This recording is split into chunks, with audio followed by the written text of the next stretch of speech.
뉴욕 감독 경질은 좀 성급하지 않았나 싶기도 한데요. 25년 만에 컴파로 이끌어줬는데 네. 그거 하나 못 이겼다고? 근데 반대로 생각해 보면 이게 엑시트 미팅이라고 NBA 같은 경우는 시즌 끝날 때 감독과 코칭 스태프과 선수 간의 미팅이 있어요. 이제 그 자리에서 선수들이 그동안 좀 얘기했다면서요. 서운했던 점들 혹은 이제 과제 같은 거 내주고 그러는데 네. 그 자리에서 티보드 말고 이제 그 구단주까지 같이 왔었는데 선수들이 약간 좀 감독에 대해서 안 좋은 얘기를 한 것 같다. 네, 그래서 좀 불만이 섞였다. 그래서 그게 경질까지 이어진 것이 아니냐 말이 있거든요. 근데 그것도 이해가 가는 게 어떻게 보면 핵심 멤버들이야. 뭐 그렇죠. 충분한 출전 시간을 얻었지만 다 똑같은 NBA 선수들이잖아요. 네. 그런데도 거의 의도적으로 뛰지를 벤치를 좀 안 믿는 느낌. 네네. 그런 게 너무 뉘앙스가 강했기 때문에 서운할 수도 있겠다라는 생각이 들어요. 좀. 레온 로즈 사장이 무슨 얘기했냐면 티보도 감독을 선수들이 존경했는데 좀 지도 방식을 바꿀 필요는 있다 이렇게 얘기를 했었고 우리는 무조건 우승을 원한다. 그러니까 이 로스터로 티보도 감독이 컨퍼런스 결승까지는 올릴 수 있는데 우승을 못 시킬 거라는 확신이 있었다. 확신이 있었다. 네. 그 다음에 미켈 브리지스가 시즌 도중에 무슨 얘기를 했냐면 우리 벤치 멤버들 더 써야 된다. 이렇게 하면은 주전들 몸에 탈이 난다. 그러면서 감독을 직접 저격했었어요. 네. 그때. 무슨 감독이 얘기냐면 듣지도 않았죠. 네. 너무 때로는 티보도 감독이 너무너무 고집불통이다. 자기만의 세계에 갇혀 사는 것 같다. 이런 얘기를 했었거든요. 근데 티보도 감독이 그래서 그 이유를 설명해줬어요. 왜 난 주점을 잃을 수밖에 없냐. 예전에 팀맥 타임 기억하시죠? 네네. 그때 어시스턴트 코치가 티보도였어요. 그때 벤건디 감독 밑에 있었죠. 그래가지고 네. 자기는 그걸 겪어봤기 때문에 마지막 순간까지도 주전들이 긴장을 해야 된다 생각한다. 말 같지도 않은 소리하고 말 같은 거 안 하죠. 백업들도 있는데 사실 네. 똑같은 NBA 선수들인데 그래서 그거를 핑계로 이번 뉴욕이 또 극적인 승리 거뒀잖아요. 맞아요. 그러니까 겉봐 내 철학이 맞지 않냐. 그러니까 계속 그런 식으로 가다 보니까 고집이 너무 세. 네, 식스맨들의 비중이 계속 줄어드는 것 같아요. 네. 저는 잘 바꿨다고 생각해요. 아 그래요? 어차피 지금 선수단은 우승을 노릴 수 있는 선수단이에요. 그렇죠. 네, 그래서 거기서 진짜 체질을 바꿀 수 있는 감독 하나가 오는 게 맞지 않나. 왜냐하면 이 로스터로 굴릴 수 있는 건 2년 3년밖에 안 남았기 그렇죠, 때문에 그렇죠. 저는 동의해요. 사실. 저는 닉스 경기 유일하게 싫어하는데 티보도 감독이 너무 끈기가 강해요. 그래서 쓸데없이 계속 파울로 끊고 마지막까지 네. 그게 좀 별로 안 그 좋아요. 표정도 너무 그 시청자들을 힘들게 해. 표정이? 예. 표정이 항상 짜증나 있어요. 항상. 그래서 네. 저희 아들이 했던 얘기가 생각나요. 네. 국내 농구를 보면서 왜 항상 감독들은 화가 나 있냐. 그렇죠. 티보도 감독이 그렇습니다. 네. 그래서 좀 되게 보기 좋은 장면은 아니죠, 진짜. 네, 좀 이렇게 로테이션도 폭넓게 쓰고 유연한 감독이 오면 어떨까? 네, 그런 생각이 듭니다. 알겠습니다.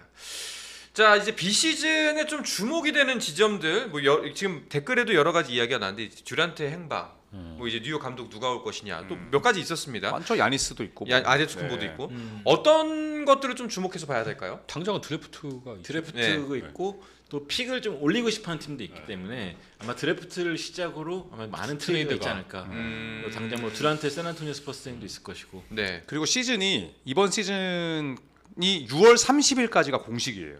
그러니까 7월 1일부터는 25, 26 시즌이 됩니다. 네, 그래서 셀러리 캡을 초과한 팀들은 다음 시즌이 아니라 이번 시즌 내로 거래를 해야 돼요. 그래서 드래프트 전후로 아마 우후죽순처럼 터질 겁니다. 네. 트레이드는. 네, 그리고 새로운 계약, FA 계약은 7월 1일부터 FA 그 모라토리움이 열리거든요. 네네네. 그 전에 트레이드로 이미 아마 촉촉하게 적실 거예요. 네, 어마어마하게 많은 트레이드가 나올 겁니다. 그래서 제가 6월 말부터는 아예 약속을 안 잡습니다. 아 진짜로? 네, 7월 셋째 주까지. 언제든 라이브를 할 수 있게. 라이브보다는 제작을 먼저 하고 네. 네, 그걸 기반으로 라이브를 하는 거죠. 네, 그래서 PD들한테 다 얘기해놨습니다. 하나 배웠습니다. 야 5분 대기 줘다. 네. 5대기라고 하니? 하면서 이제, 네. 알겠습니다. 자 그리고 쿠퍼 플래그와 댈러스가 만난다고 하네요. 이거는 뭐 언젠간 이루어질 일이었고 네, 비교적 좀 늦게 만난다고 생각해요 저는. 근데 사실 플래그 입장에서는 사실 응하지 않아도 됩니다. 어차피 1순위이기 때문에. 근데 한 번은 만나봐야지. 또 신체 검사도 하고, 네. 성격 검사도 하고.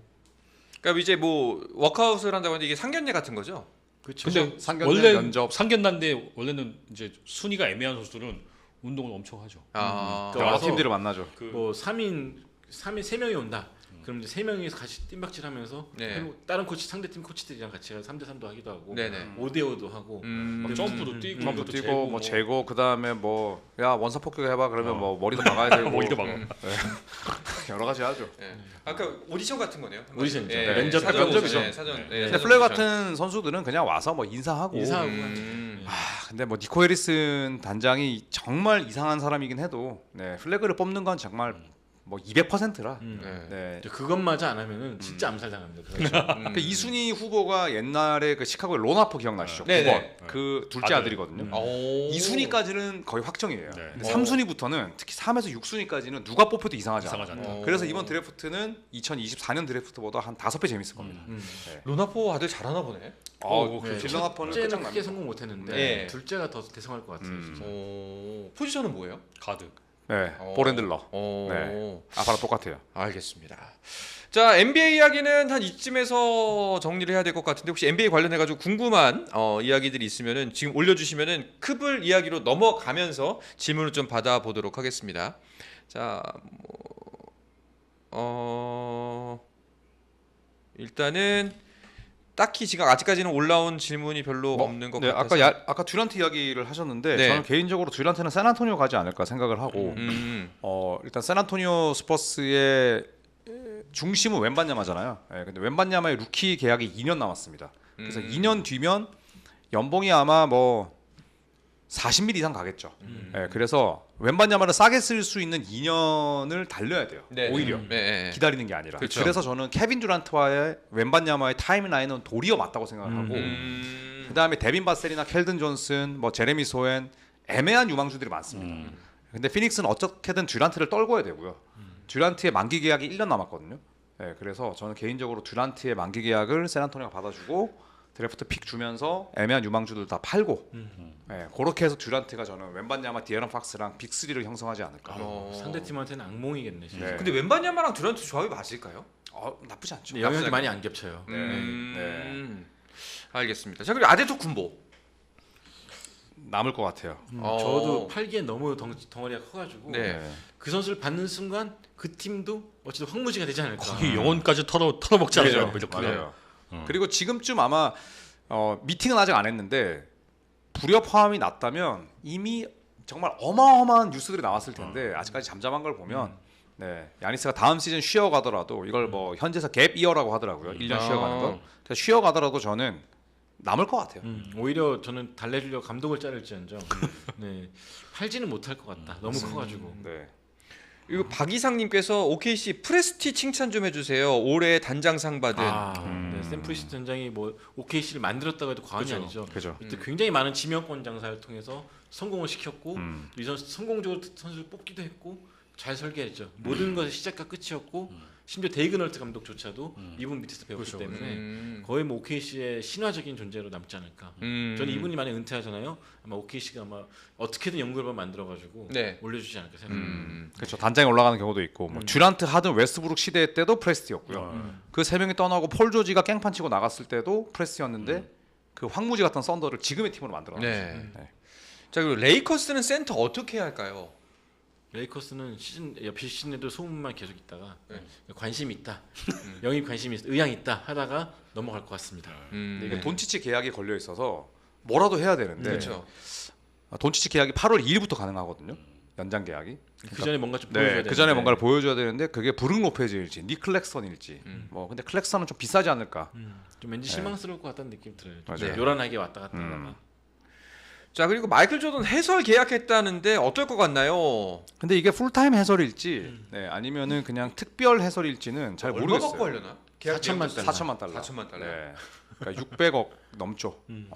근데 조던이 도시와 도시를 옮겨 다니면서 해설할 것 같지는 않고. 그쵸. 저는 개인적으로 그 돈 갖고 움직일 것 같다는데. 네, 그냥 스튜디오에서 뭐 감상이라든지 패널이라든지 뭐 이렇게 하지 않을까. 그러니까 MBC 방송국으로 NBA가 옮겨가잖아요. 근데 MBC 오너 일가랑 굉장히 친해요, 조던이. 심지어 1차 복귀 때는 그 NBA 구단주 그 NBA 커미셔너 만나기 전에 MBC 경영진과 먼저 만났을 정도로 굉장히 친한 사람이에요. 그래서 아마 이번에도 그런 우정 때문에 수락을 하지 않았을까 싶은데 저는 그 커멘테이터처럼 분석 프로그램이라든지 애널리스트 정도로 해가지고 잠깐 나와서 셰이 괜찮은 친구야. 뭐그 정도로 말해주지 않을까. 맞아요. 왜냐하면 본인의 방송 출연 이유도 어쨌든 젊은 선수들이 너무 나 때문에 무시당하는 것 같다. 네. 얘네가 더 정말 잘하는 친구들인데 그렇게 좀 변호해주고 싶어서 나온다고 얘기했기 때문에 인터뷰 너무 멋있었어. 네. 네. 이번에도 뭐 딱히 와서 나 때는 말이야 뭐 그런 말보다는 뭐 젊은 선수들에 대한 코멘트 정도 해주지 않을까. 스탠스가 바뀌었군요. 네. 네. 예전에는 다 나 아니면 다 밑으로 봤는데 조던도 나이가 많이 먹었나 봐요. 맞아요. 그러니까 플레이 바이 플레이 해설은 하지 않을 것 같아요. 네. 어울리지도 않고.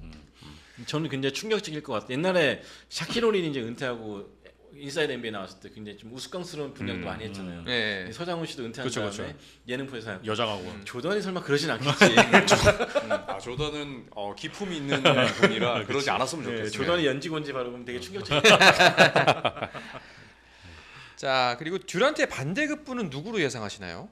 저는 스테판 캐슬은 샌안토니오가 무조건 지킬 거라고 보고 네. 2순위 픽도 저는 건드리지 않을 것 같아요. 듀란트 뭐 어차피 1년 렌탈이 될 수밖에 없기 때문에 저는 샌안토니오가 이번 14순위 그것도 어쨌든 로터리 픽이고 그 다음에 데빈 바셀, 켈든 존슨 14픽 뭐 2라운드 픽 다발 정도면 되지 않을까.